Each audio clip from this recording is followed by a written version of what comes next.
Yes, mga katets, welcome back to my YouTube channel. Yay! For today's video, we are going to enjoy good food again. Yes, napakadali po i-prepare at saka feeling ko saglit lang to magsistay sa bahay dahil lahat kami paborito to. We are gonna make some dinuguan. Charot. Gagawa po tayo ng choco fudge brownies, mga katets. So we're here sa grocery to buy some ingredients that we need for our chocolate fudge brownies. Yes. Mamaya explain ko sa bahay kung saan tayo magluluto. Pwede naman sa hollow blocks na try natin yan. So, let's go to the grocery. Let's get them stuff. And of course, I'm with my... Wow! Ka naman dyan. Si Scarlett, guys, nakikiusap po sa inyo. Dagdagan nyo naman daw po yung subscribers niya. So, hiling ko na lang din po sa inyo yan. Okay? Let's go, mga katets. Okay, mga katets. Syempre, importante sa brownies, ang chocolate. This is not a paid video. We're gonna do Goya na milk chocolate at saka Goya na dark. Ayan. Tapos, titingin tayo ng... Charot, hindi tayo ng imported na chocolate. Para yun with a twist, para masarap. Finally, this is our choice for imported chocolate, Hershey's. And then, kailangan natin bumili ng brown sugar, itlog, all-purpose flour, and butter. Yung binigay na ingredients si Ate Eileen, feeling ko pang-apat na batch na lutuan. So, akala ko isa lang. Well, anyways, yung chocolate naman, di naman napapanis. Yung ginagamit namin. Eh, sauce alin? Oo, pag nagbibake kami ng cookie. Yung ganyan mga pang-may. Ito oh, Ano binibake nyo? cookie. Charot-charot. Anong cook? Cookies yan. Anong brand yan? Pag wala talagang kuryente, Oreo. Saka hindi matamis yan. Lemon sweet nga eh. Kasama ba siya sa semi-final? Okay guys, kompleto na po. Yes, good do. Kakain ka na ng pang mayaman ulit. Lagi kami nagagamit sa US. Talaga? Saan ka sa US? Basta sa Barangay 47. Barangay 47 US. See you later guys!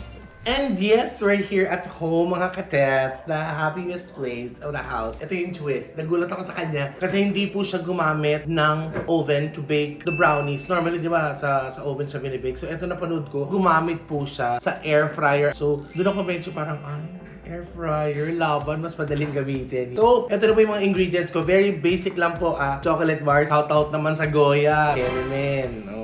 Goya, pati yung Goya. Tapos of course, we need egg, butter right here, all-purpose flour, brown sugar, vanilla, cocoa powder. Ito, yun yung pan-toppings natin. Tapos, I'll make another version using yung mga papadala sa amin na mga truffle na chocolates.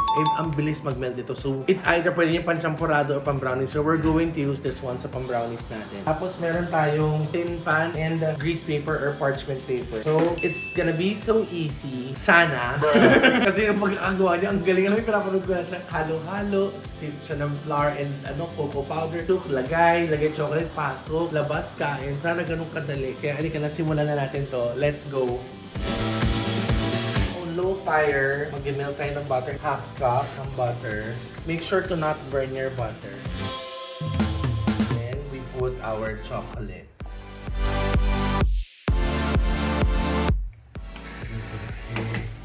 Gordon Ramsay. Tapos, babalik ko sa may amoy ganon. I want a little extra. Kaya, lalagyan ako ng choco, guys. Ano, isang buo siya, Because I want it really chocolatey. Alam mo, in fairness, mga katets, ang dami ko mga first time, mga virgin recipes. Okay, so my chocolate is looking good. Now, it's time for us to add sea salt. Puro mga ganyan lang yung nilagay niya. We'll try to do this really, really fast. Chocolate's good. Let's move on to our dry ingredients. Ngayon, gagawa naman tayo nung, basta panoorin nyo lang, isang itlog. Yes. Alam ko iba dyan nalungkot dahil isa lang itlog. Dahil normally sanay kayo sa itlog, dalawa. Masarap naman talaga pag dalawa kasi nakakabitin pag isang itlog. Di ba kakain ka ng sinangag, tapos ito sino, isang itlog lang. The best pag dalawa. Tapos, yung egg natin nandyan. And then we're gonna use 2 tablespoons of sugar. I-dissolve natin yan dyan.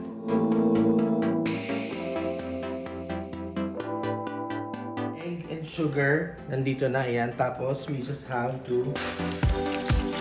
Kailangan natin batihin yung itlog kasi may asukal.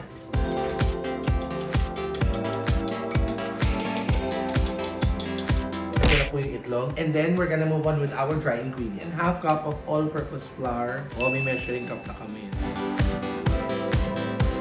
After that, we're going to add 2 tablespoons of our cocoa powder. We're going to sift this. Ano ang sift? Ligtas. Bakit? Tama naman na. Sip, salain. May sip din na higupin. Sip, yun. Guys, ano daw kayo, dagdagan niyo naman daw yung subscribers ni Scarlett. Scarlett, mag-promote ka habang nag-ano ko. Scarlett Vlog po. Mag-ano ka, magmarap ka sa camera, punyeta ka. Scarlett Vlog po. Subscriber po kayo. Click notification bell para updated kayo sa mga vlog. Wow! Now, yung ating chocolate mixture, we're going to pour it here sa ating egg and sugar mixture.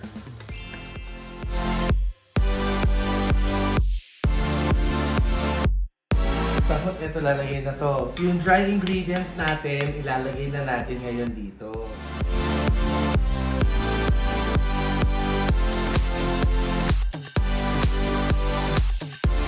Para ka rin pala nag-gym. Oo, Day.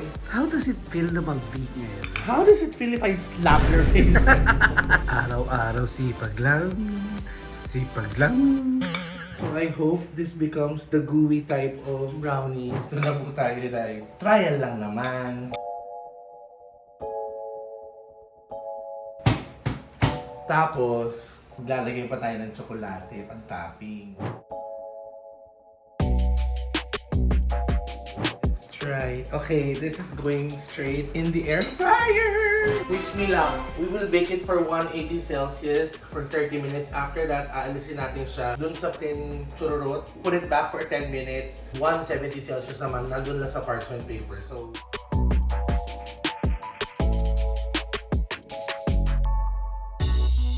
guys, alam niyo kung nakaamoy niyo lang, Bango. oo, ako medyo may pawis na. Pero niluto namin, ang bango, ang sarap ng amoy ng kusina na ganito yung naamoy mo, hindi siyang may sibuyas, may bawang, may patis, hindi siyang may tokong amoy Buksan mo na. Sili Ha? Silipin mo. Gagawin depende. Pwedeng silipin niya. Ate, pwede mo silipin to? Pwede. Pwede nga. Alam mo, first time ko gumamit ng air fryer. Kaya di ko alam. Bahala kayo ah. Eh ano yun mo baka ano, kumikislap lang yan. Paano ko kislap lang?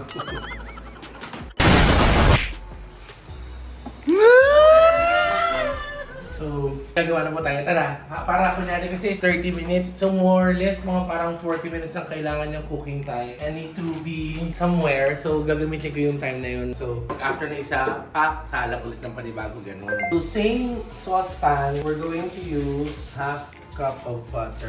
Let's add our chocolate. It's very easy lang pala. Nagpanic ako kasi first time kong gumawa. Yun na naman, di ba, pag first time mo, kinakabahan ka. Ako nung first Ikaw time ko yung first hindi. time Hindi. Excited ako na tsaka nasaktan ako. Bakit? Ano bang ginawa mo? Ha? First time ko kasi magmahal. Tapos nakita ko yung video na pinanooran ko nito, crush pa siya ng konting sea salt, ginanon niya sa ibabaw. Para sa atin iba, we're not gonna use sea salt. Naptalin boss. Sinaptalin yung dudurugin natin. At least parang hindi ka ipisin. Yung mentos namin nung bata. Okay, doon na tayo sa egg and sugar. Ito na po yung pangalawang batch. I'll try keme, chocolates there. Oh, I feel like I'm in a bakery. Kinetso. Okay, tumunog na po siya. Sabi daw, aalisin mo 170 and then without the tin pan, just the parchment paper for 10 minutes. She looks beautiful. Ang bango. Ooh, lala.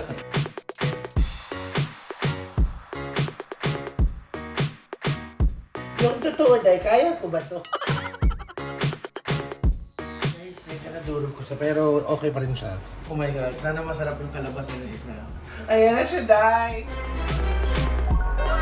Guys, sorry, hindi pa na brownies ang ginawa ko. Choco crinkle.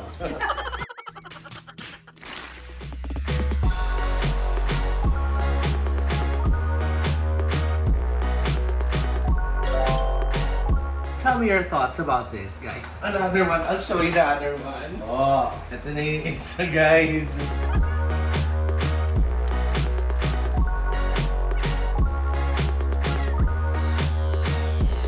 minutes.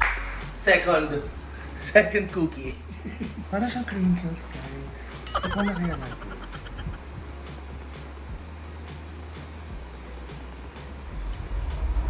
Ay?